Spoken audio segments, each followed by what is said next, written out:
وذا النون إذ ذهب مغاضبا فظن أن لن نقدر عليه فنادى في الظلمات أن لا إله إلا أنت سبحانك إني كنت من الظالمين.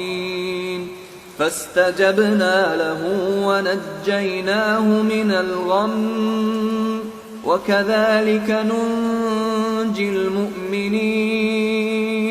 وزكريا إذ نادى ربه رب لا تذرني فردا وأنت خير الوارثين. فاستجبنا له ووهبنا له يحيى وأصلحنا له زوجه إنهم كانوا يسارعون في الخيرات ويدعوننا رغبا ورهبا وكانوا لنا خاشعين.